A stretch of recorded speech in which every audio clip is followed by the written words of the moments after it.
नमस्कार दोस्तों। प्रस्तुत है असगर वजाहत की लिखी हुई कहानी स्विमिंग पूल। मुझे लग रहा था कि जिसका मुझे डर था वही होने जा रहा है, और अफसोस यह कि मैं कोशिश भी करूं तो उसे रोक नहीं सकता। मैंने कई प्रयत्न किए कि पत्नी मेरी तरफ देख ले, ताकि इशारे ही इशारे में उन्हें खामोश रहने का इशारा कर दूं, लेकिन वे लगातार वीआईपी से बातें किए जा रही थी। मेरे सामने कुछ दूसरे अतिथि खड़े थे, जिन्हें छोड़कर मैं एकदम से पत्नी और वीआईपी की तरफ नहीं जा सकता था। प्रयास करता हुआ जब तक मैं वहां पहुंचा, तो पत्नी वीआईपी से उसी के बारे में बात कर रही थी। धारा प्रवाह बोल रही थी। मैं शर्मिंदा हुआ जा रहा था। जब मुझसे खामोश न रहा गया, तो बोला, अरे छोड़ो, ठीक हो जाएगा। पत्नी गुस्से में बोली, आपको क्या है? सुबह घर से निकल जाते हैं तो रात में ही वापस आते हैं। जो दिन भर घर में रहता है, उससे पूछिए कि क्या गुजरती है। यह कहकर पत्नी फिर उसके बारे में शुरू हो गई। मैं दिल ही दिल में सोचने लगा कि पत्नी पागल तो नहीं हो गई है। हर दर्जे की बेवकूफ़ जरूर है, जो इतने बड़े महत्वपूर्ण और प्रभावशाली वीआईपी से शिकायत भी कर रही है। तो ये कि देखिए, हमारे घर के सामने नाला बहता है, उसमें से बदबू आती है, उसमें सूअर लौटते हैं, उसमें आसपास वाले निगाहें बचाकर गंदगी फेंक जाते हैं। नाले को कोई साफ नहीं करता। सैकड़ों बार शिकायतें दर्ज कराई जा चुकी है। एक बार तो किसी ने मरा हुआ इतना बड़ा चूहा फेंक दिया था, वह पानी में फूलकर आदमी के बच्चे जैसा लगने लगा था।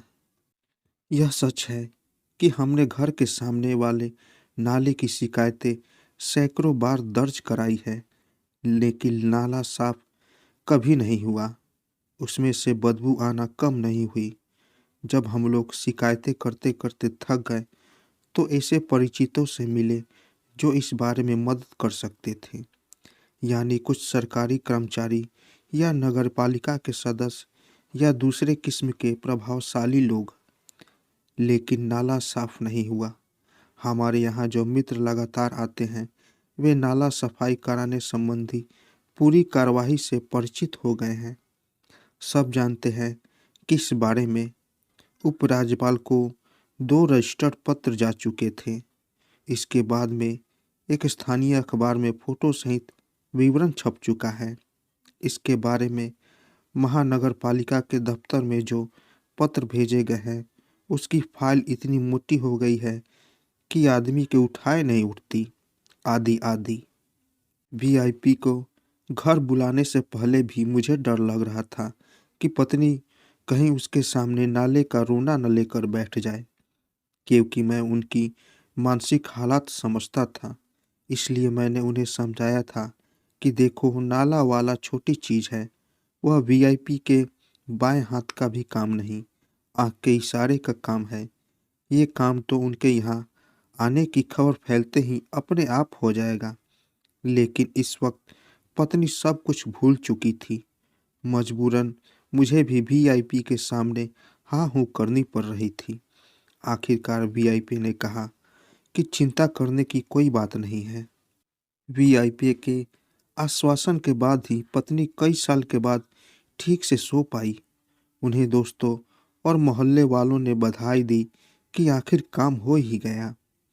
वीआईपी के आश्वासन से हम लोग इतने अस्वस्थ थे कि 1-2 महीने तो हमने नाले के बारे में सोचना ही नहीं, उधर देखना ही नहीं चाहा।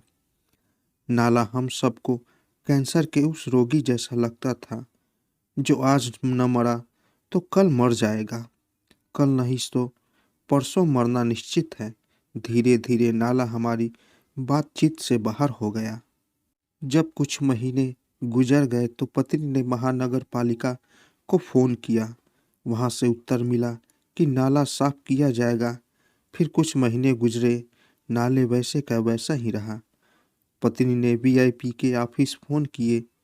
वे इतने व्यस्त थे, दौरे पर थे, विदेश में थे कि संपर्क हो ही नहीं सका। महीनों बाद जब वीआईपी से संपर्क हुआ, तो उन्हें बहुत आत्मविश्वास से कहा कि काम हो जाएगा, चिंता मत कीजिए। लेकिन यह उत्तर मिले 6 महीने बीत चुके थे तो पत्नी के धैर्य का बांध टूटने लगा। वे मंत्रालय से लेकर दीगर अफसरों के चक्कर काटने लगी, इस मेज से उस मेज तक, उस कमरे से इस कमरे तक। सिर्फ हाँ हाँ हाँ जैसे आश्वासन मिलते रहे, लेकिन कुछ हुआ नहीं।